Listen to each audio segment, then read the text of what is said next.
같이 일어나셔서 사도신경 하심으로 성령강림 주일 예배 주님께 올려드리도록 하겠습니다. 나는 전능하신 아버지 하나님 천지의 창조주를 믿습니다. 나는 그의 유일하신 아들 우리 주 예수 그리스도를 믿습니다. 그는 성령으로 잉태되어 동정녀 마리아에게서 나시고 본디오 빌라도에게 고난을 받아 십자가에 못 박혀 죽으시고 장사된 지 사흘 만에 죽은 자 가운데서 다시 살아나셨으며 하늘에 오르시어 전능하신 아버지 하나님 우편에 앉아 계시다가 거기로부터 살아있는 자와 죽은 자를 심판하러 오십니다. 나는 성령을 믿으며 거룩한 공교회와 성도의 교제와 죄를 용서받는 것과 몸의 부활과 영생을 믿습니다. 아멘.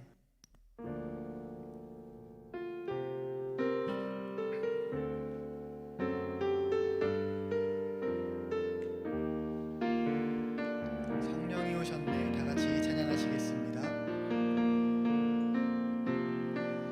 허무한 시절 지날 때 깊은 한숨 내쉴 때 그런 풍경 보시며 단식하는 분이 있네. 고와 같이 너희를 버려두지 않으리.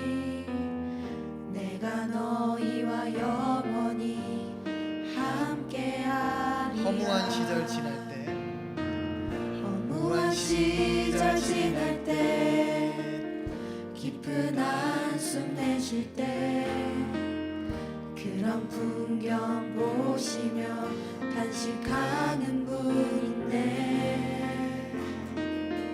고와 같이 너희를 버려두지 않으리. 내가 너희와 영원히 함께하리라. 성령이 오셨네. 성령이 오셨네. 성령이 오셨네. 내 주에 보내신 성령이 오셨네. 우리 인생 가운데 신이 찾아오셔서 그 나라 꿈꾸게 하시네. 억눌린 자가 진자 억눌린 자 갇힌 자 자유함이 없는 자 피난처가 되시는 성령님 계시네. 주의 영이 계신 곳에 참 자유가 있다네.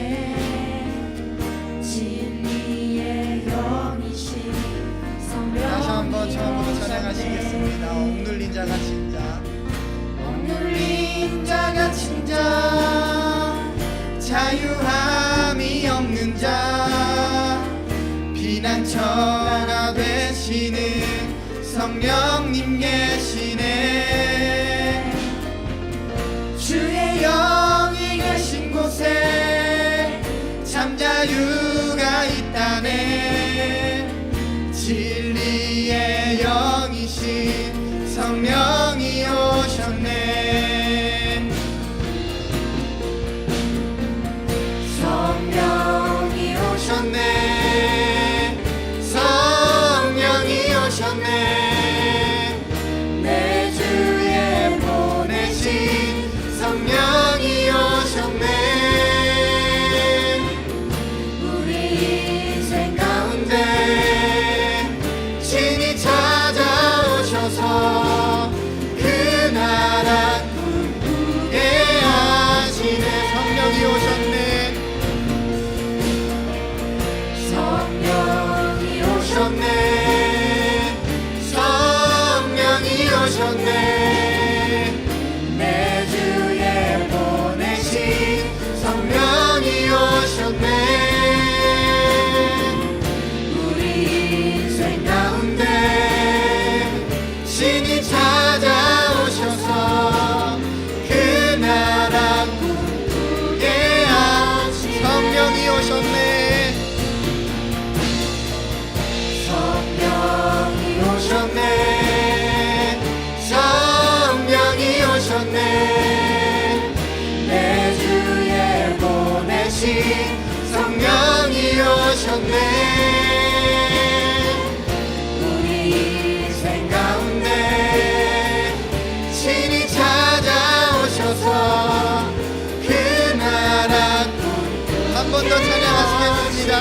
성령이 오셨네. 성령이 오셨네. 성령이 오셨네. 내 주에 보내신 성령이 오셨네. 우리 인생 가운데 신이 찾아오셔서 그 나라 꿈꾸게 하시네. 지금 이 시간 우리 같이 두 가지 놓고서 기도했으면 좋겠습니다. 첫 번째로 같이 기도했을 것은 회개함으로 나아갔으면 좋겠습니다. 우리가 회개할 때 성령님께서 우리에게 임하시고, 우리가 회개할 때 하나님을 보게 되고 하나님을 더 깊이 알게 될 줄 믿습니다. 우리가 한 주간에 살아오면서 지었던 많은 죄악들과 많은 하나님과 반대되는 일들이 있을 텐데 그 모든 것들을 다 회개하면서 나아갔으면 좋겠고요. 두 번째로 같이 기도했으면 좋겠는 것은 성령님 내게도 임하여 주셔서 나도 그렇게 변화될 수 있기를 원합니다. 모세에게 하나님께서 말씀을 주셔서 이스라엘이 변하였고, 마가의 다락방에서 제자들이 기도할 때 주님을 부인했던 제자들이 주님을 따르기까지, 죽기까지, 순교하기까지 그렇게 변하였습니다. 주님, 나도 그렇게 변하기를 원합니다. 지금은 너무나도 연약하고 나약하지만 주님, 성령님 나에게 임하셔서 성령의 능력으로, 성령님을 알므로, 예수 그리스도를 알므로 나도 그렇게 변화되길 원합니다. 나도 변화시켜 주시옵소서. 우리 다 같이 이 두 가지를 놓고 같이 기도하시겠습니다. 하나님, 아버지 하나님, 우리가 아버지 정말 죄인입니다. 주님 앞에 설 때에 너무나도 부끄럽고 너무나도 연약하고 주님 믿기 너무나도 정말 면목이 없는 그러한 죄인입니다. 매일매일 똑같은 죄를 회개하지만 매일매일 똑같은 죄 가운데 넘어가며 넘어지며 하나님을 정말 너무나도 슬프시게 가슴 아프시게 하는 존재들임을 고백합니다.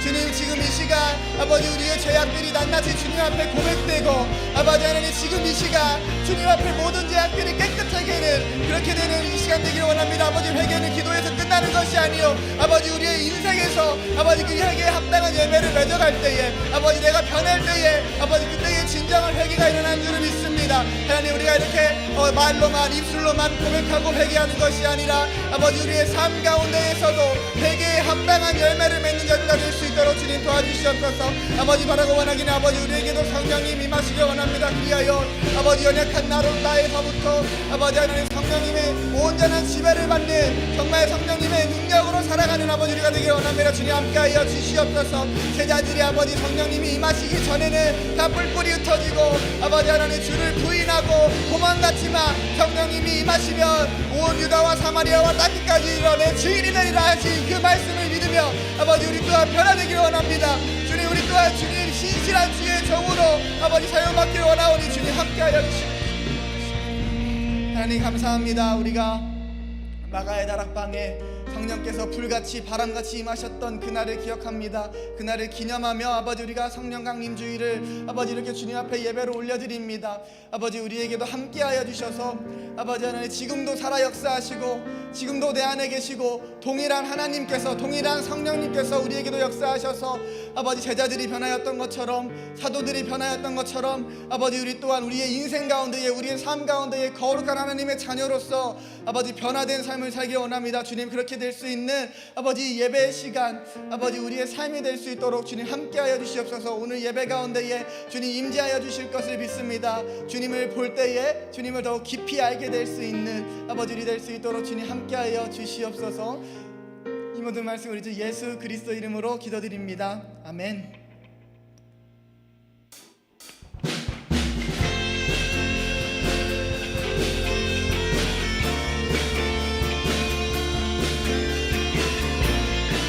마지막 날에 다 같이 찬양하시겠습니다. 마지막 날에 내가 나의 영으로 모든 백성에게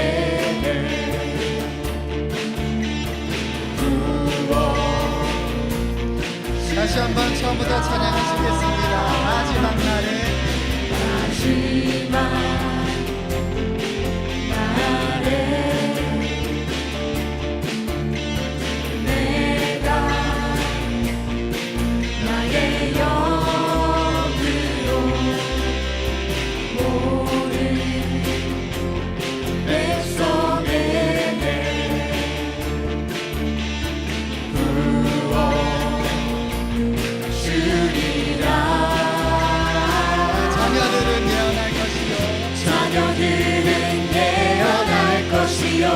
청년들은 환상을 보고 아기들은 꿈을 꾸리라.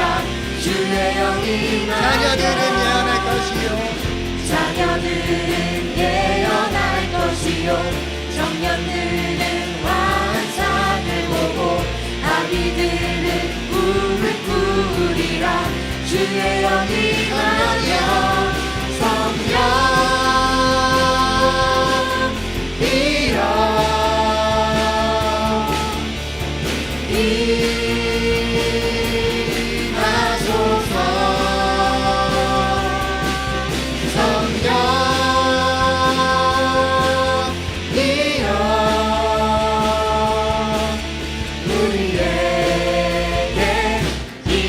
찬양하시겠습니다. 마지막 날에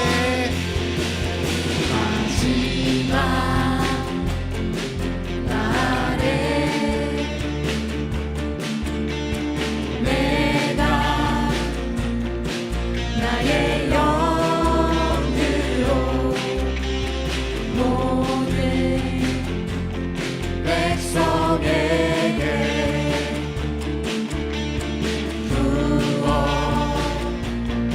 부어주리라. 마지막 날에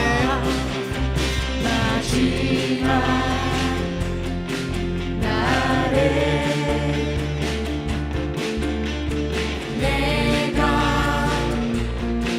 나의 영으로 모든 백성에게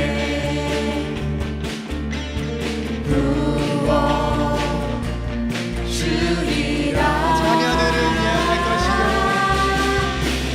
자녀들은 예언할 것이요 청년들은 환상을 보고 아기들은 꿈을 꾸리라. 주의 영이 자녀들은 예언할 것이요 자녀들은 예언할 것이요 청년들은 환상을 보고 아기들은 꿈을 꾸리라. 주의 영이 성령이여 임하소서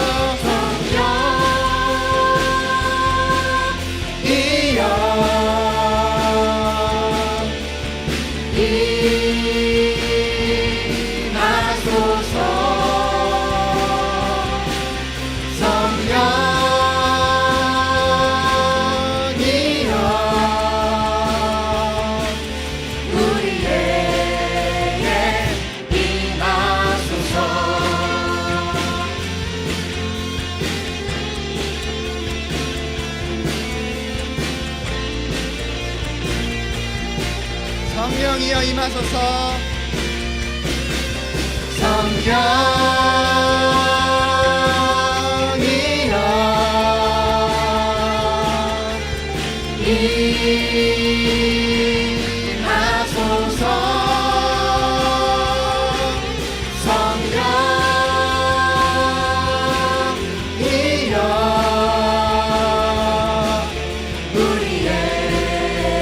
한 번 더 찬양하시겠습니다. 성령이여 임하소서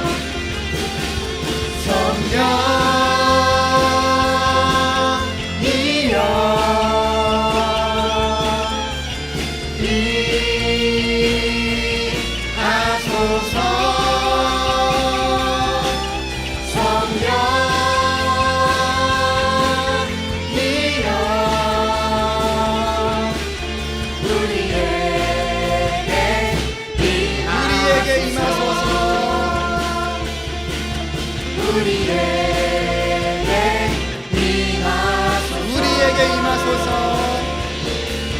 우리에게 임하소서.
이뤄지게 하옵소서.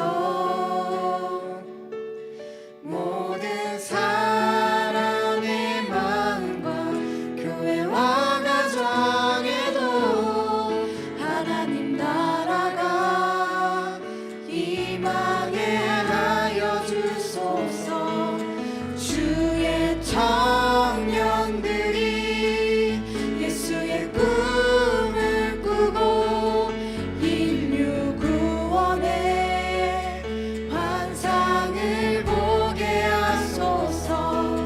한 손엔 복음 들고 한 손엔 사랑을 들고 온 땅 구석구석 누비는 나라 되게 하소서.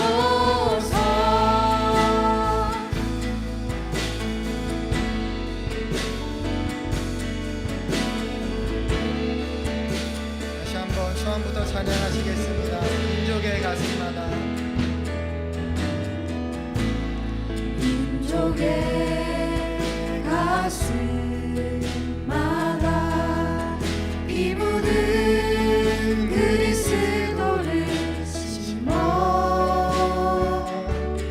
이 땅에 푸르고 푸른 그리스도의 계절이 오게 하소서. 오게 하소서.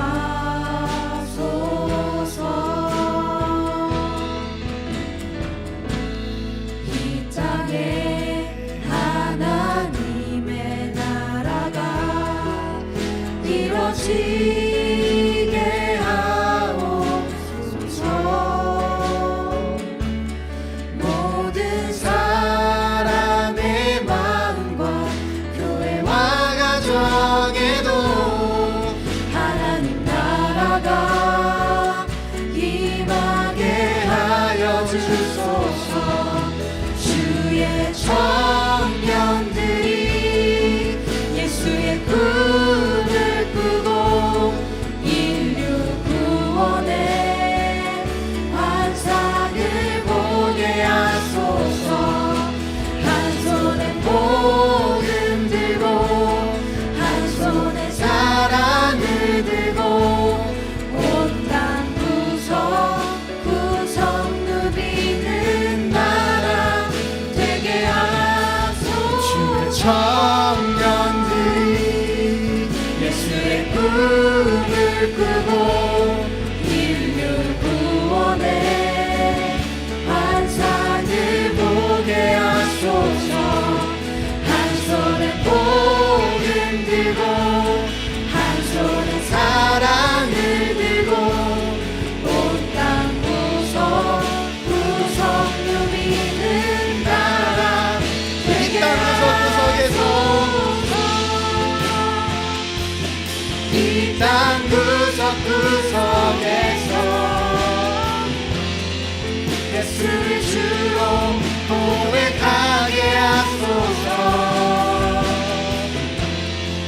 하늘의 뜻 이 땅에 이뤄주소서. 주의 나라 되게 하소서.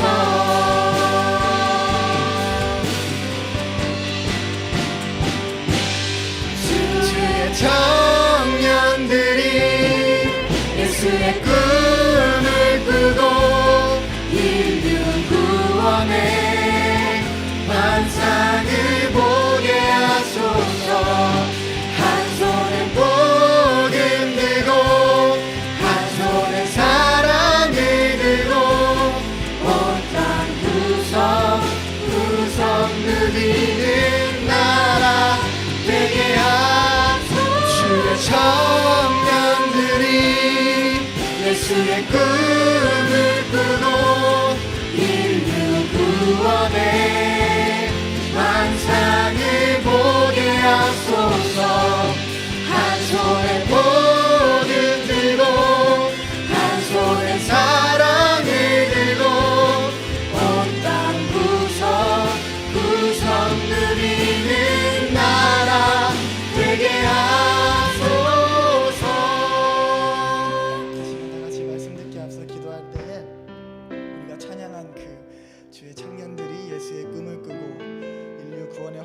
십자가를 보고 한 손엔 복음 들고 한 손엔 사랑을 들고 전 세계 가운데 예수 그리스도의 증인으로 살 수 있게 달라고 다 같이 기도하시면서 말씀 자리 가운데에 나아가도록 하겠습니다. 기도하시겠습니다.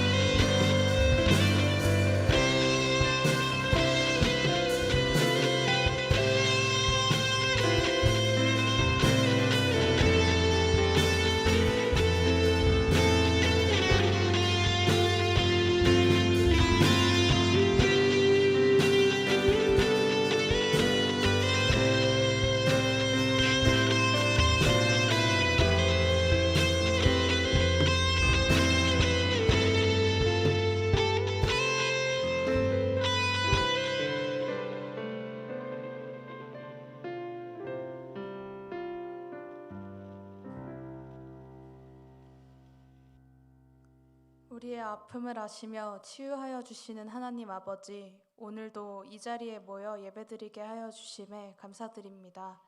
이 자리에 나아오지 못한 자녀들에게는 각자의 자리에서 예배에 집중할 수 있게 하여 주시고 전심을 다한 예배 드릴 수 있게 하여 주시옵소서. 지난 한 주간 주님께 집중하는 시간보다 세상의 것에 집중할 시간이 더 많았음을 고백합니다. 나 혼자 생각하고 주님의 뜻대로 살지 않았습니다. 이웃을 사랑하는 것보다 시기와 질투에 눈이 멀어 많은 죄 가운데에 살았습니다. 거룩하신 주님의 보혈로 우리의 죄를 다시 한번 씻겨주시고 우리가 회개하여 마음 돌이키게 하여 주시옵소서. 그리고 지은 죄를 다시 짓지 않도록 붙들어 주시옵소서. 오늘은 성령 강림 주일입니다. 십자가 고난을 이기시고 부활하신 후 제자들에게 약속하신 성령 내려주심을 기억하여 기념하게 하여 주심에 감사드립니다. 열심히 기도하고 바라던 예수님의 제자들에게 성령님께서 역사하여 주신 것 같이 우리의 예배 가운데 역사하여 주시고 말씀과 성령으로 충만하게 하여 주시옵소서. 삶 속에서 예배를 포기하지 않고 더욱 기도와 전도에 힘쓰는 주님의 자녀가 되기 원합니다. 함께하여 주시옵소서. 말씀을 전하여 주시는 목사님께 성령님의 크신 능력을 부어주셔서 목사님과 듣는 모두가 함께 은혜 받는 시간 되게 하여 주시옵소서. 예배를 위해 보이는 곳과 보이지 않는 곳에서 수고하는 자들이 있습니다. 그들에게도 주님께서 함께하여 주셔서 주님의 힘과 능력으로 행하게 하여 주시옵소서. 전 세계가 코로나19로 인하여 고통받고 있습니다. 회복 중이었으나 다시 유행하여 더욱 어려운 상황 가운데에 있습니다. 지친 영혼들을 위로하여 주시고 울고 있는 영혼들의 음성을 들어주시고 어루만져 주시옵소서. 코로나 백신이 하루빨리 개발되도록 도와주시고 무너진 저희들의 예배 또한 회복되게 하여 주시옵소서. 예배의 시작부터 마지막까지 모든 순서에 임재하여 주시옵시고 주님 홀로 영광 받아 주시옵소서. 이 모든 말씀 예수 그리스도의 이름으로 기도드립니다. 아멘. 하늘에 계신 우리 아버지, 아버지의 이름을 거룩하게 하시며 아버지의 나라가 오게 하시며 아버지의 뜻이 하늘에서와 같이 땅에서도 이루어지게 하소서. 오늘 우리에게 일용할 양식을 주시고 우리가 우리에게 잘못한 사람을 용서하여 준 것 같이 우리 죄를 용서하여 주시고 우리를 시험에 빠지지 않게 하시고 악에서 구하소서. 나라와 권능과 영광이 영원히 아버지의 것입니다. 아멘.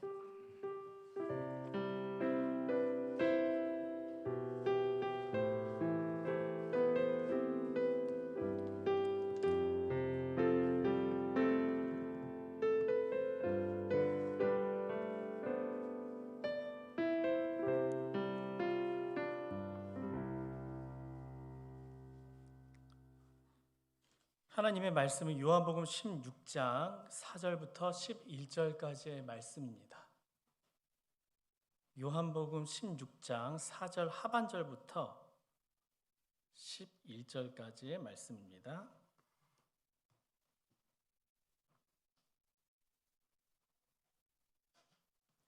한 절씩 교독하면서 읽고 마지막 절은 함께 읽도록 하겠습니다. 처음부터 이 말을 하지 아니한 것은 내가 너희와 함께 있었음이라.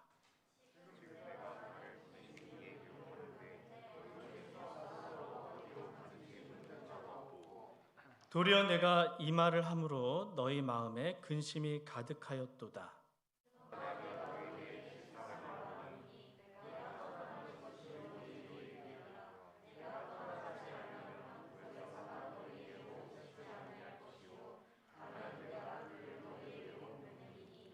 그가 와서 죄에 대하여, 의에 대하여, 심판에 대하여 세상을 책망하시리라. 의에 대하여라 함은 내가 아버지께로 가니 너희가 다시 나를 보지 못함이요. 심판에 대하여라 함은 이 세상 임금이 심판을 받았음이라. 아멘. 오늘 이 말씀을 가지고 함께 은혜를 나누고자 합니다. 저희 공동체는 5월과 6월, 방송실은 잠깐 나와서 소리 한번 들어보면 좋을 것 같아요. 저희 공동체는 5월과 6월 우리가 신앙생활에서 가장 중요한 것이 무엇인지 함께 좀 생각해 보고자 했습니다. 그래서 2주 전에 기억나십니까? 예수님께서 제자들을 파송하실 때 그 말씀을 나누면서 우리가 부르심에 대해서 함께 좀 고민해 보았습니다. 예수님께서 분명 제자들을 부르시고 우리를 이곳에 부르시고 그다음에 세우신 데에는 분명 목적이 있다고 말했죠. 그리고 예수님께서 이 제자들을 보내실 때 그냥 빈손으로 보내지 않고 그 당시 가장 필요했던 권능이란 것을 주셔서 이 제자들을 보냈습니다. 그리고 우리 또한 마찬가지입니다. 예수님께서 지금 우리를 예배자로 부르셨고 우리에게도 지금 필요한 권능들이 있죠. 세상에 너무나 자연스럽게 다가오고 있는 이 어둠의 세력들, 이것들을 이길 만한 것들, 내 힘으로 못 이기기 때문에 우리가 반드시 예수님께 기도하며 권능을 구해야 한다고 나눴습니다. 그리고 이 권능을 가지고 가장 중요한 것 중에 하나죠. 우리가 받은 그 예수님의 사랑을 거저 받았으니 많은 사람들에게 거저 나누어 준다고 나눴습니다. 이게 2주 전의 이야기였고요. 그 다음에 지난주 기억나십니까? 우리가 한번 예배에 대해서 함께 고민해 보았습니다. 어떤 등장인물 2명이 있었죠. 기억나시나요? 가인과 아벨이었습니다. 두 사람 다 오늘날로 말할 것 같으면 예배를 드렸습니다. 근데 하나님께서는 한 사람의 예배는 받으시고 한 사람의 예배는 받지 않으셨습니다. 가인의 예배는 받지 않으시고 아벨의 예배만 받으셨습니다. 그 이유가 무엇이었죠? 믿음이 있냐 없냐에 따른 것이었습니다.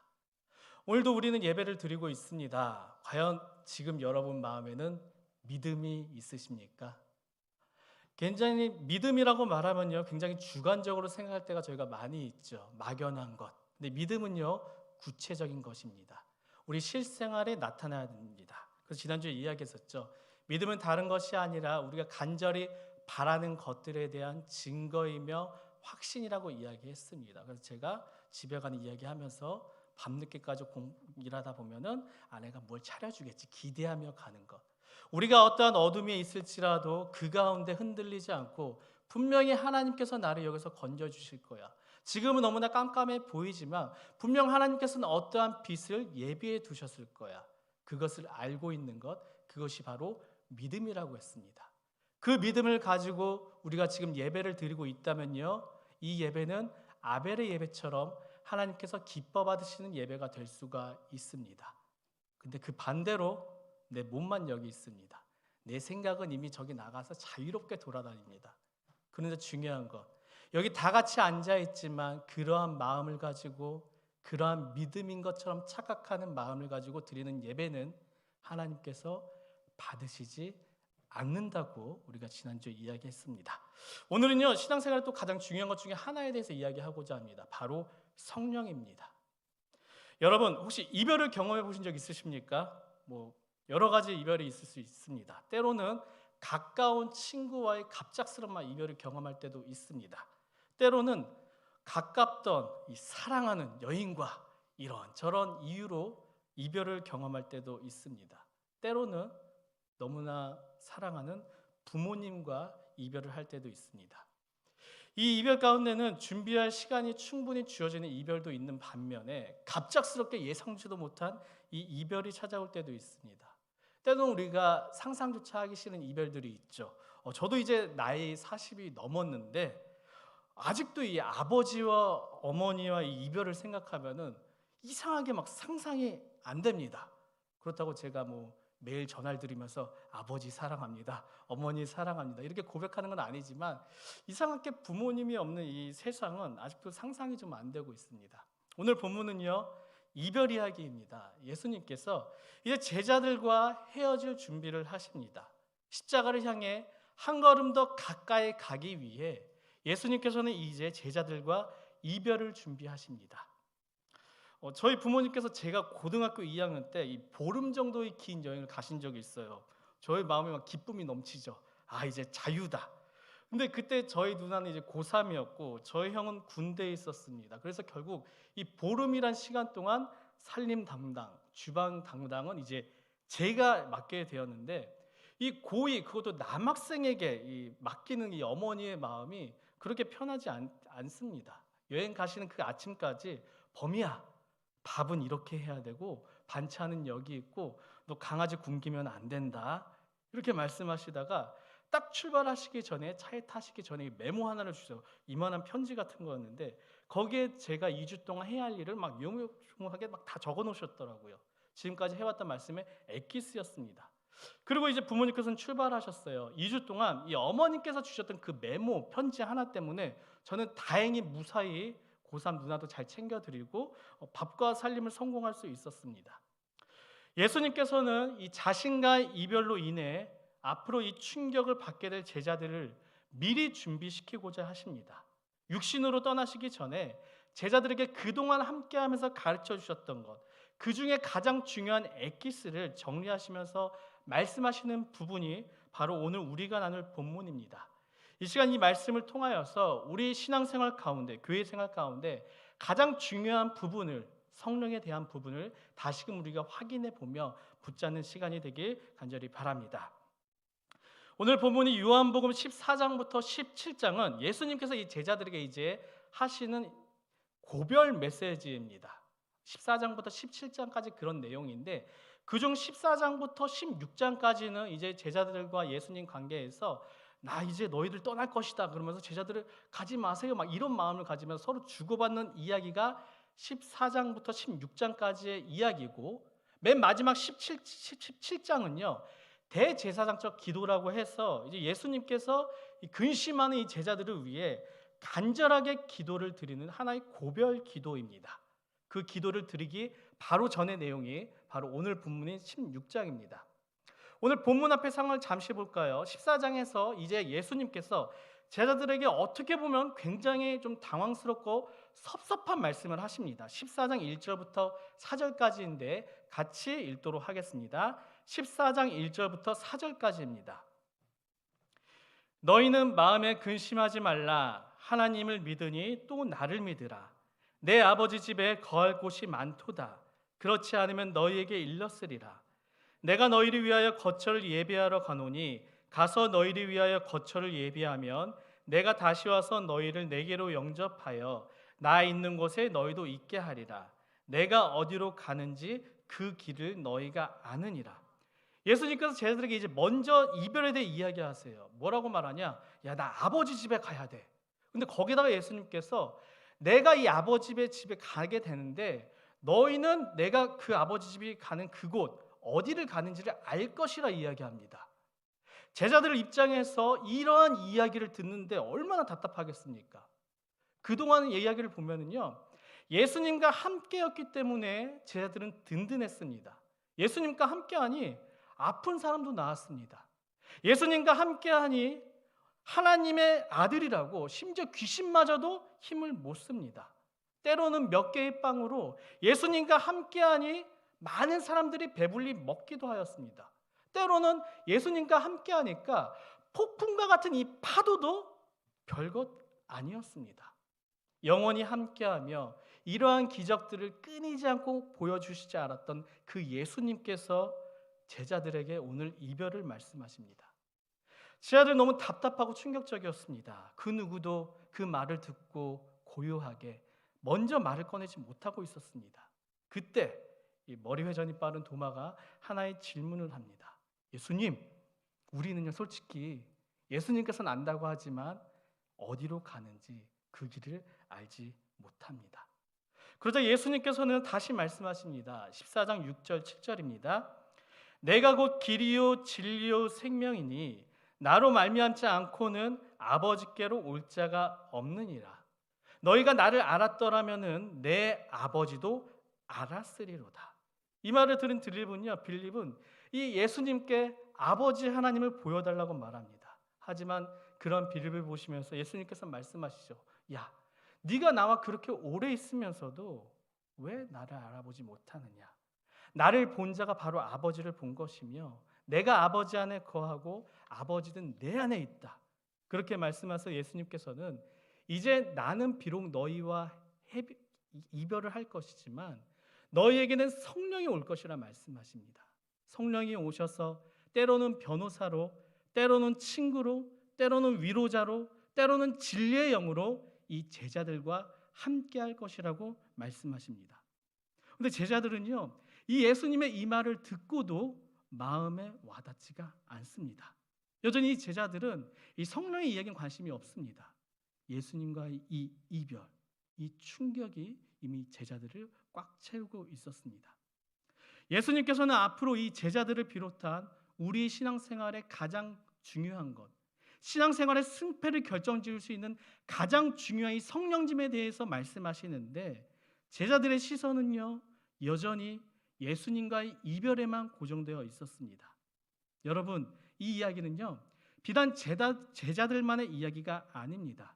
오늘도 성령님께서는 주님께서 이 성령님을 통해서 우리에게 계속 말씀하십니다. 성령을 통하여서 우리의 생각을 만지실 때도 있고 성령을 통하여서 우리의 마음 가운데 만지실 때도 있습니다. 그런데 우리의 반응은 어떻죠? 그저 마치 제자들이 예수님의 이별에만 시선이 고정되어 있던 것처럼 여전히 우리의 시선은 지금 내 눈앞에 보이는 현실적인 문제에만 고정되어 있습니다. 주님께서는 이 성령을 통해 내가 지금 겪고 있는 이 문제에 대한 그 문제를 열 수 있는 마스터키를 주심에도 불구하고 여전히 우리는 그 성령의 마스터키를 발견하지 못하고 내 문제만 보고 있는 것입니다. 그러니 이 문제에서 벗어나지 못하는 것이죠. 그것을 본 이 답답함에 예수님께서는요, 이제 제자들에게 좀 더 구체적으로 말씀하시는데 그 내용이 바로 16장 7절입니다. 그러나 내가 너희에게 실상을 말하노니 내가 떠나가는 것이 너에게 유익이라. 내가 떠나가지 아니하면 보혜사가 너희에게로 오시지 아니할 것이요 가면 내가 그를 너희에게로 보내리니. 예수님께서 이제 이 근심에 빠진 제자들에게 야, 이것은 너희가 슬퍼할 일이 아니라 도리어 기뻐할 일이야.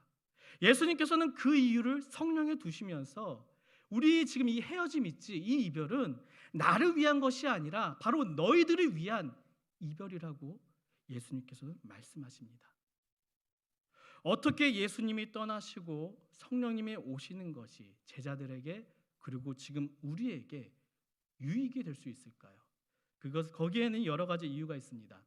먼저 예수님의 이 육신적인 임재는요, 물리적인 것입니다. 공간에 대한 한계가 있어요. 즉 지금 여기서 나타나신 예수님께서 9층이나 8층 막 유전부실 거기에선 동시에 나타날 수 없다는 것입니다. 왜일까요? 예수님의 육신은 우리가 가지고 있는 이 육신과 똑같은 인간의 몸이기 때문입니다. 물론 지금이라면 이렇게 영상을 찍으면서 뭐 8층에도 쏘고 5층에도 쏘고 다 같이 한순간에 볼 수는 있겠죠. 하지만 예수님과 이 얼굴과 얼굴과의 만남은 한 번에 한 곳에서밖에 이루어질 수 없습니다. 만약 그렇더라면은 전 세계에 예수님을 알고 있는 이 사람들 중에 평생 가운데 예수님을 진짜 딱 한 번도 보지 못한 사람들이 굉장히 많이 있게 될 것입니다. 그런데 성령님이 오시면 이 물리적인 공간을 초월합니다. 성령님을 통해 모든 믿는 사람들이 예수님을 만날 수 있게 되는 것이죠. 그래서 요한복음 14장 18절 19절에서 예수님께서는요, 이 제자들을 위로하며 이렇게 말씀하신 것입니다. 함께 14장 18절 19절을 읽도록 하겠습니다. 내가 너희를 고아와 같이 버려두지 아니하고 너희에게로 오리라. 조금 있으면 세상은 다시 나를 보지 못할 것이로되 너희는 나를 보리니 이는 내가 살아있고 너희도 살아있겠습니다. 비록 예수님의 육신은 이제 죽으셔서 없어서 사람들은 예수님을 보지 못하게 되더라도 이 성령을 통해 제자들도 그리고 지금 우리들도 믿기만 하면 이 예수님을 언제든지 만날 수 있다는 것입니다. 두 번째, 이 성령의 유익은요, 이 성령의 오심으로 우리는 하나님과 감히 언제든지 교제할 수 있게 된다는 것입니다. 다 알고 있는 것처럼 구약 시대에는 하나님을 함부로 못 봤습니다. 하나님을 만나면요 죽었어요. 하나님께서 너무나 거룩한 존재이기 때문에 하나님을 볼 수가 없었습니다. 단 딱 1년에 한 번 대제사장만 성소 안에 있는 이 지성소에 들어가 하나님을 만날 수 있었습니다. 그런데 성령님이 오심으로 신기한 일이 생기게 됩니다. 그 일에 대해 14장 20절은요 이렇게 표현하고 있습니다.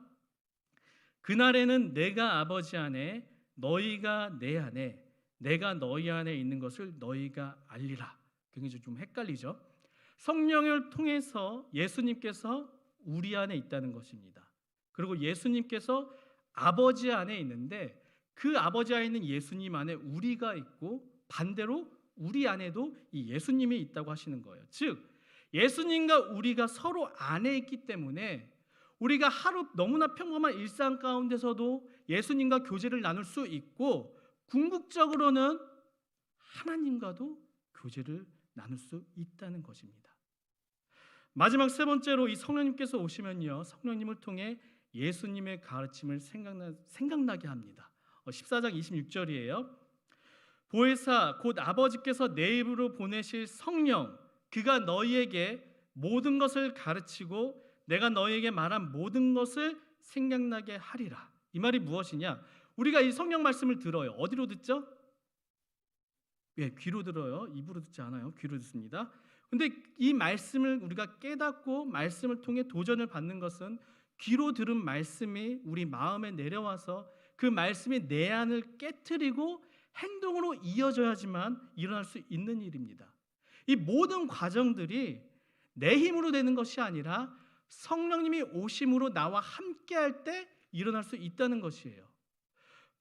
보통 이제 밭이 있죠. 밭은 1년에 막 한 번 이상씩 갑니다. 갈면서 잡초도 뽑고 땅에 거름도 주고 막 비닐까지 덮으면서 밭 사랑해 이렇게 좀 마음도 표현하고 그럴 때 씨앗을 심게 되면은 굉장히 열매가 막 크게 열리게 됩니다. 하지만 반대로 뭐 잡초도 뽑지 않습니다. 전혀 관심을 두지 않습니다. 그런 밭에는요 아무리 좋은 묘종을 심어도 열매를 맺을 수가 없습니다. 우리 마음밭도 마찬가지입니다. 우리 마음밭도요 말씀으로 갈지 않는다면은 우리 마음에 수많은 이 세상에 대한 잡초가 나기 시작합니다. 이 잡초를 우리가 걷어내지 않으면요 말씀을 그저 내 마음 가운데 너무나 많이 있지만 내 안으로 내려오지 않습니다. 마치 풍요성의 빈곤밖에 존재하지 않는 거예요.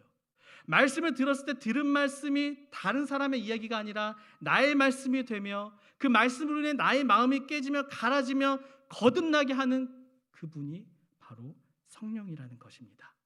또한 성령은요 때로는 상황으로 때로는 사람으로 때로는 여러 가지 사건으로 우리를 만지십니다. 우리가 이런 일이 있을 수가 있어요. 때로는 살면서 이것은 주님께서 하신 일이시다. 이때 정말 하나님께서 함께 하셨구나. 이걸 느낄 때가 있는데 이러한 것들을 가능하게 하는 것이 바로 성령이라는 것입니다. 이처럼 예수님께서 가시고 성령이 오심으로 제자들도 그리고 우리들도 이전보다 더 많은 유익을 누릴 수 있다는 것입니다. 그러니 예수님께서는요 떠나시면서도 근심하지 말라 이렇게 이야기하신 것입니다. 이제 예수님께서는요 여전히 근심하고 있는 제자들에게 좀 더 구체적으로 이 앞으로 오시게 될 이 성령님의 사역에 대해 말씀하십니다.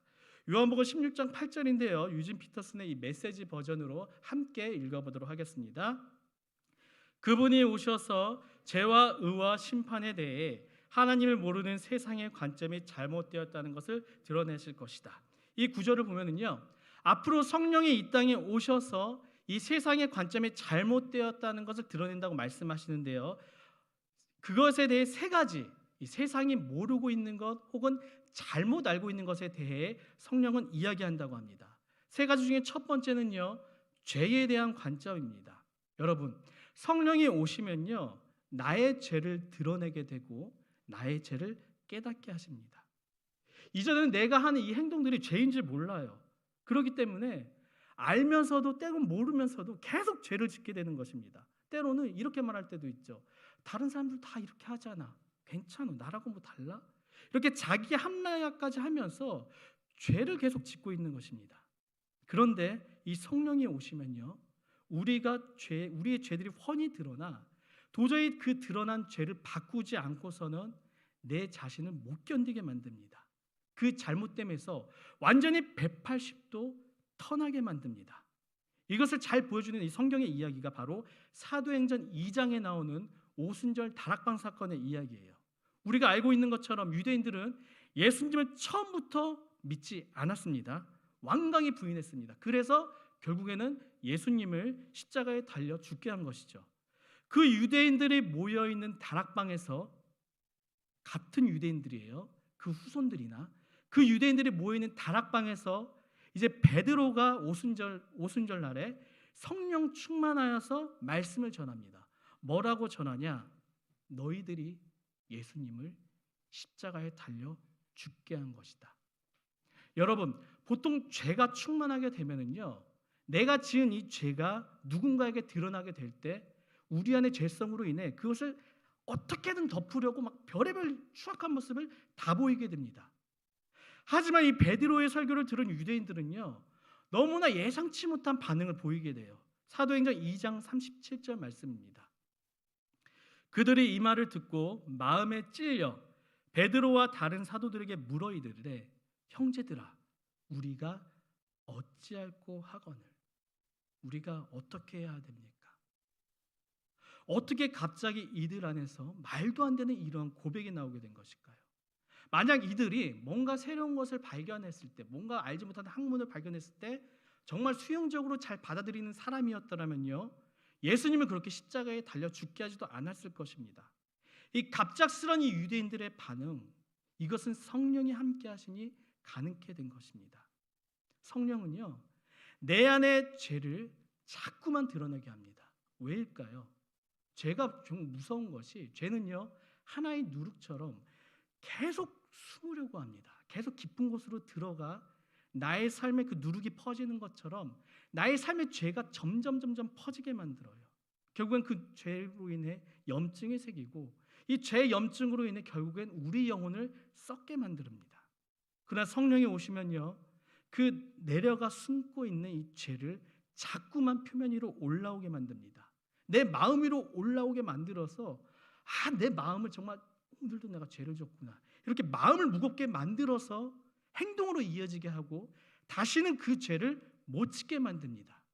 이 죄의 무거움에서 벗어나기 위해 내 힘으로 안간힘을 쓰는데 도저히 이게 안 되니까 붙잡을 것은 하나님밖에 없구나, 이것을 알게 되어서 결국 하나님만 바라보며 하나님 말씀만 붙잡게 되는 것, 이것이 바로 성령의 사역입니다. 여러분, 요즘 자꾸만 혹시 지내시면서 죄에 대해 가책을 느끼는 우리 청년들이 있으십니까? 내가 이러면 안 되는데, 이런 마음이 있으시다면은 지금 여러분 안에 성령이 역사하시는 것임을 기억하시길 바랍니다. 그 성령의 초대에 반응하셔서 믿으시고 그 여러분의 죄악의 행동을 회개의 자리로 옮기시기 바랍니다. 반대로 여러분 중에 내가 요즘 죄를 짓지 않는 것 같아, 나는 정말 요즘 참 잘 살고 있는 것 같아, 이렇게 막 느껴지신 분이 있으시다면요, 물론 가능은 합니다. 하지만 열이면 아홉은요, 내 안에 성령께서 움직이는데 아예 내가 그것을 듣지 못하고 나의 귀를 닫고 있는 것입니다. 그러다 보니 이 지은 죄에 대해 죄책감도 처음에 요만큼 느끼다가 이젠 굳은 살이 박혀서 아예 느껴지지 않습니다. 이제는 이 죄로 인해 내 영혼의 아픔마저도 느끼지 못하고 있는 것이에요. 이러신 분들은요, 성령께서 내 안에 임재하셔서 나의 마음을 뒤집고 나의 행동을 뒤집고 나의 삶을 뒤집을 수 있도록 간구하는 기도를 드려야 합니다. 성령님, 내가 죄인입니다. 연약한 나의 삶에 오셔서 성령의 빛으로 나의 어두운 삶을 비춰주시옵소서. 이렇게 기도하며 내가 변해야 합니다. 그래야지만 내 영혼이 살 수 있습니다. 여러분, 마지막 기회일 수도 있습니다. 제발 믿고 기도로 성경의 임재를 강구하셔서 꼭 죽음에서 생명을 얻으시길 간절히 소망합니다. 두 번째는 이 성령이 하시는 일은요, 의에 대한 관점입니다. 이에 대해서 세상이 모른다는 것이에요. 많은 사람들이 예수님을 믿지 않는 이유는요, 내가 살아가면서 필요성을 느끼지 못하기 때문입니다. 이것을 성경에서는요, 교만이라 부릅니다. 하나님을 믿지 않고 내 자신을 믿고 있는 것이에요. 내 스스로 판단하고, 야, 이것은 좋은 거야, 이것은 나쁜 거야. 이 판단이 나에게서부터 나오는 것입니다. 하지만 아이러니하게도요, 이 착하게 산 사람일수록 복음을 받아들이는 것이 쉽지가 않습니다. 나름 자신의 삶에 대한 이 만족과 프라이드가 있기 때문에, 야, 이만하면 괜찮잖아, 이만하면 어려운 사람도 많이 돕고 나 착하게 살고 있잖아. 근데 문제는요, 이 사람이 복음을 모른다는 것에 있죠. 자기 안에서 나오는 의로움이기 때문에 복음의 소식을 듣질 원하지 않습니다. 그런데 여러분, 한번 생각해 볼까요? 예수님께서는 누구의 십자가에 달려 돌아가셨죠? 유대인들입니다. 유대인들이 어떤 생각을 하고 있었습니까? 나는 꽤 괜찮게 살고 있잖아. 나는 율법 거의 모든 걸 지키면서 어렸을 때부터 모세오경을 외우면서 정말 성경을 줄줄 외우면서 살고 있잖아. 이렇게 자신이 옳다고 생각하는 그 사람들에 의해서 예수님께서 십자가에 달려 죽으신 것입니다. 예수님께서 유대인들에게 말하죠. 야, 그런 너희 삶의 모습 틀린 거야. 너희가 아무리 그렇게 잘 알고 있어도 어려운 사람을 돕지 않는다면은 그것은 틀린 거야. 이런 충격적인 말씀을 계속하세요. 그들이 여태까지 한 번도 듣지 못했던 복음의 이야기를 하시며, 심지어는 그 복음을 예수님께서 사시는 그 손과 발로 직접 보여주시기까지 합니다. 이 말을 듣고 있던 이 사람들 멘붕에 오게 됩니다. 지금까지 내가 옳다고 살고 있었는데, 지금 내가 정말 율법도 한 번도 어기지 않고 살고 있었는데 감히 나를 보고 틀렸다 그래? 분노하게 되죠. 화를 내게 되죠. 결국 이 복음을 들어드릴 생각을 하지 않고 결국 예수님을 십자가에 달게 만듭니다. 왜입니까? 지금 나의 삶이 너무 만족하거든요. 내 삶이 변하는 건 꿈도 꾸지 싫거든요. 나의 위치에 지금 너무 만족하거든요. 내가 지금 누릴 수 있는 것들에 너무나 만족하니까 복음을 받아들일 생각을 하고 있지 않는 것입니다. 이처럼 예수님께서는 결국 자기가 옳다고 하는 사람들에 의해 십자가에 달려 죽으셨습니다. 하지만 하나님께서는요, 이러한 인간들에 대한 그 분노를 십자가에 달리신 예수님께 쏟으십니다. 악인들 대신에 그분의 아들인 예수님을 심판하신 것입니다. 근데 이야기가 여기서 끝이 아니죠. 그 예수님께서 부활하셨습니다. 만약 예수님께서 부활하지 않으셨다면요, 예수님의 죽음은 우리와 똑같은 죽음일 것입니다. 나의 죄로 인해 나의 삶의 시간이 다 돼서 죽은 것으로밖에 이해할 수가 없는 것이겠죠. 그런데 하나님께서는 그 예수님을 살리십니다. 예수님을 살리심으로써 그것 봐라, 예수님은 죄가 없다, 이것을 공개적으로 입증하신 것이죠. 그리고 그 예수님이 이 십자가에서 이루신 의로우신 이들을 믿는 자들만이 의롭게 될 수 있다 선언하십니다. 즉 하나님께서 유일하게 인정하신 의로운 일, 예수님을 믿는 자들만이 나로 인해 의롭게 되는 것이 아니라 예수님을 믿는 자들만이 예수님으로 인해 의롭게 될 수 있다 말씀하시는 것입니다. 어떻습니까? 여러분, 이 사실을 혹시 믿으십니까? 그저 내가 믿고 싶어서 믿은 것이 아니라 성령이 내 안에 움직이셔서 예수님의 부활을 믿게 하고 또한 예수님만의 의로우심을 믿게 한다는 것, 그것을 기억하시기 바랍니다. 마지막 세 번째입니다. 성령은요, 이 세상이 모르는 심판에 대해 알게 하십니다. 예수님께서는 세상 사람들에게 심판을 받아 십자가를 돌아가셨어요. 이런 예수님을 보고 사람들은 뭐라 생각할까요? 거봐, 저 사람은 틀린 거잖아. 저 사람은 결국 심판을 받은 거야. 이렇게 말합니다. 하지만 실상은 예수님께서 이 세상의 권세를 잡고 있는 임금들, 결국은 어둠의 세력들, 사탄을 심판하신 것입니다. 여러분, 사탄이 우리를 흔들 수 있는 이유는요, 바로 우리 안의 죄 때문입니다. 너 이런 죄를 졌잖아, 너 이런 죄를 졌잖아, 그러면서 우리의 삶을 흔들어요. 하지만 이 죄값마저 예수님께서 대신 치르심으로써 이제 사탄이 우리를 흔들 근거가 없다는 것입니다. 이처럼 성령님께서는요, 지금까지 말씀드렸던 죄에 대해서, 의에 대해서, 심판에 대해서 우리에게 알게 하시며 특별히 세상에게 선포하시며 세상을 책망하십니다. 잘못된 것이라고. 근데 중요한 것은요, 이 책망은 믿지 않는 이들을 백철시키기 위한, 너희는 땡이야, 완전히 버리기 위한 책망이 아닙니다.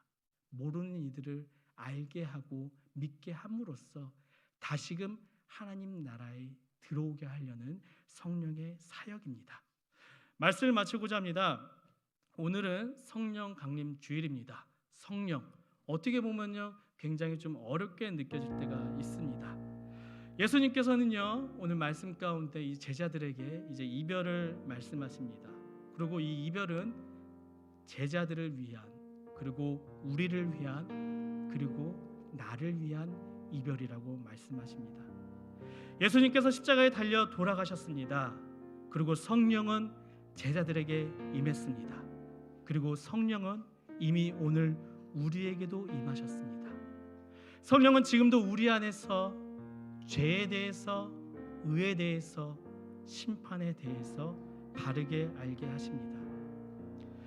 우리는 오늘도 우리의 아까 예배팀이 기도했던 것처럼 성령님 임재하소서, 성령님 지금 나에게 임재하여 주시옵소서, 이렇게 기도해야 합니다.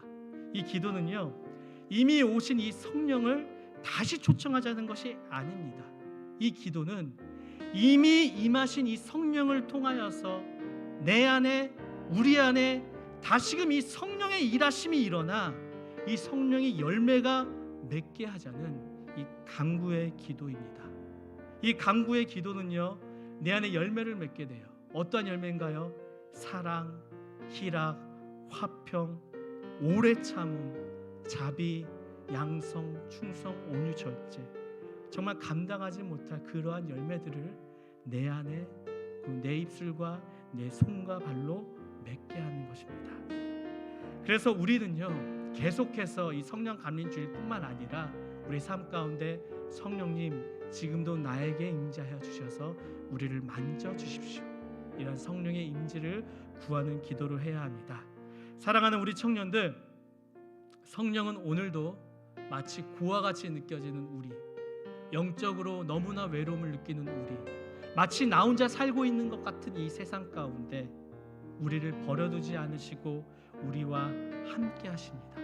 그리고 지금도 우리 안에서 너무나 많이 우리를 변화시키기 위해 움직이십니다. 그 성령의 움직임에 반응하셔서 한 주간도 이 돌밭과 같은 이 삶 가운데 하나의 생명이 일어나는, 돌밭 가운데 너무나 아름다운 이 성령의 열매가 맺어지는 그런 삶을 사시길 주님의 이름으로 축원합니다. 이 시간 이 찬양으로 함께 고백하며 나아가기 원합니다. 성령이 오셨네, 믿음으로 함께 고백하며 나아가겠습니다. 무한 시절 지날 때, 깊은 한숨 내쉴 때, 그런 풍경 보시며 반식하는 분이네. 그와 같이 너희를, 그와 같이 너희를 버려두지 않으리. 내가 너희와 영원히 함께하리라. 성령이 오셨네, 성령이 오셨네, 성령이 오셨네. 내 주에 보내신 성령이 오셨네. 우리 인생 가운데 친히 찾아오셔서 그 나라 꿈꾸게 하시네. 억눌린 자, 갇힌 자,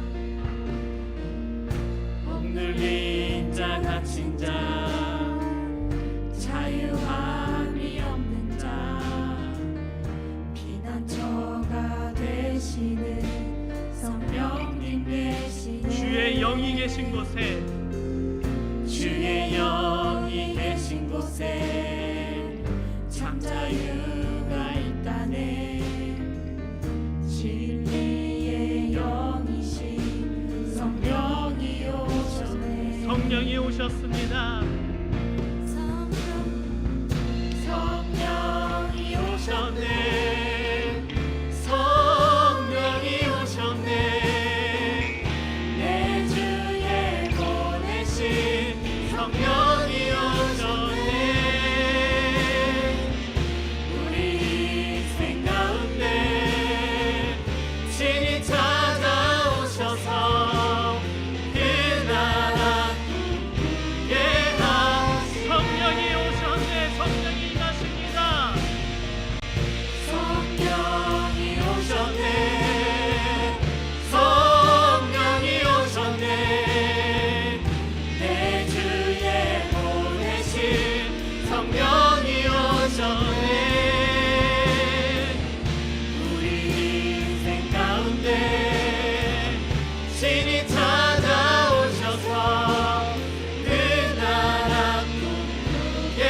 기도하며 나아갑시다. 성령님, 이 시간 우리에게 임하여 주옵소서. 성령으로 내 안에 내가 정말 감추고 싶었던 그 모든 죄들이 드러나 회개하게 하여 주시옵소서. 성령으로 내가 오직 주님을 믿음으로 내가 잘해서가 아니라 내가 어떠한 착한 일을 해서가 아니라 내가 정말 교회에 빠지지 않고 나와서가 아니라 정말 오직 예수님 한 분만으로 의롭게 됨을 인정하게 하여 주시옵소서. 성령으로 우리 대신 이 죄값을 치르신 예수님을 기억하게 하시고 그 십자가의 사랑을 입은 자녀들답게 이 성령의 열매를 맺을 수 있는 그러한 삶을 한 주간도 살게 하여 주시옵소서. 마지막으로 이제 코로나19가 다시 확산되려 합니다. 주님, 이 과정 가운데 내가 먼저 회개하며 내가 먼저 기도하며 그리고 내가 삶 가운데 먼저 조심해야 할 이러한 선한 일들을 감당하게 해달라고 이 시간 함께 기도하며 나아가겠습니다. 사랑과 내가 충만하신 하나님 아버지, 그 제자들의 모습을 보며 오신 것이 우리의 모습이었는지 돌아보게 됩니다. 주님께서는 이별을 말씀하십니다. 하지만 그 이별은 다른 것을 위한 이별이 아니라 다른 사람을 위한 이별이 아니라 바로 우리를 위한 나를 위한 이별인 것을 알게 하시니 감사합니다. 주님, 주님이 떠나심으로 성령을 우리에게 보내주시니 너무나 감사합니다. 성령님을 통하여서 우리가 언제 어디서든 주님을 만날 수 있고 하나님과 교제할 수 있음을 알게 하시니 감사합니다. 주님, 이 성령님을 통하여서 나의 가치관들이 부서지기 원합니다. 죄에 대해서 정말 우리가 민감하게 반응하며 정말 날마다 말씀으로 내가 나눠져서 고정을 주시고 죄에 대해서 회개하며 나아갈 수 있도록 인도하여 주시옵소서. 하나님, 의롭게 되는 것은 나의 힘이 아닙니다. 정말 내가 어떤 행동으로 의롭게 되는 것이 아니라 오직 예수님으로 인해 우리가 의롭게 되는 것을 알게 하여 주시옵소서. 하나님, 우리의 심판을 기억하기 원합니다. 주님의 십자가는 정말 이 사탄을 향한 모든 권세를 향한 하나님의 심판이었으며 하나님의 선함이었습니다. 이 심판으로 인해 우리도 우리는 죄에서 자유함을 누릴 수 있는 것입니다. 주님, 이 심판을 기억하여서 정말 성령의 그러한 반응에 우리가 매일같이 응답하며 나아갈 수 있도록 인도하여 주시옵소서.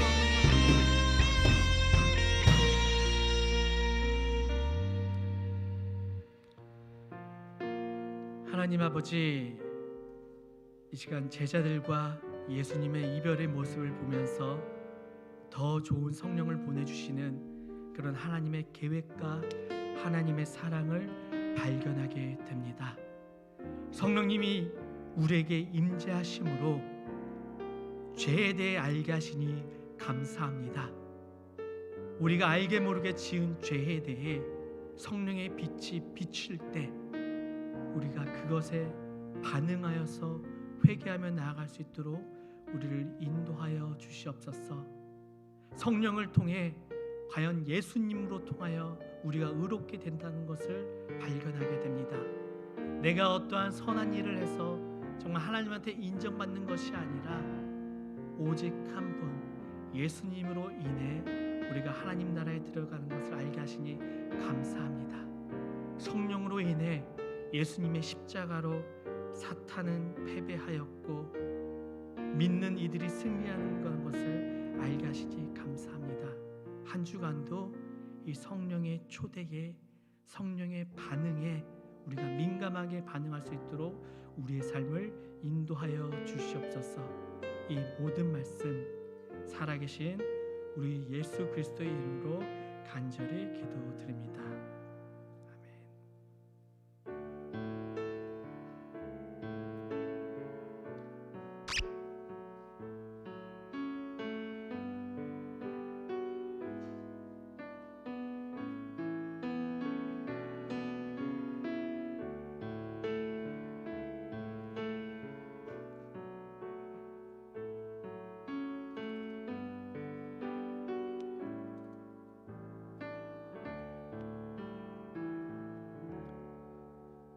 주님, 오늘도 예배자로 이곳에 부르신 은혜 감사를 드립니다. 성령을 통하여 우리에게 은혜를 주시니 감사합니다. 이 성령의 움직임에 우리가 반응하게 하옵소서. 이 시간 말씀으로 살아온 우리의 삶들과 우리의 정성을 올려드립니다. 모든 것들이 오직 하나님의 나라와 일들을 위해 사용되게 하여 주시옵소서. 이곳에 있는 모든 청년들의 이 상한 마음을 기억하시사 성령님 만져주시고 회복시켜 주시옵소서.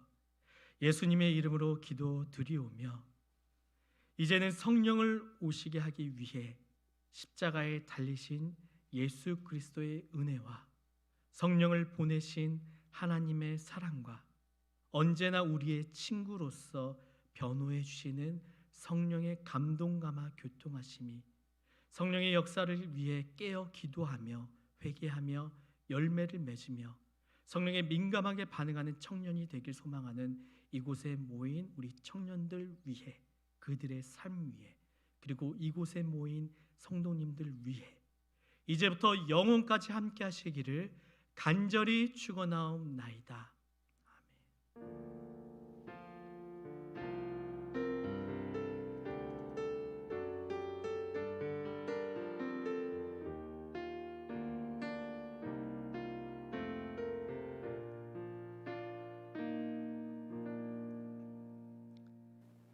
총무님 나오셔서 광고 읽겠습니다.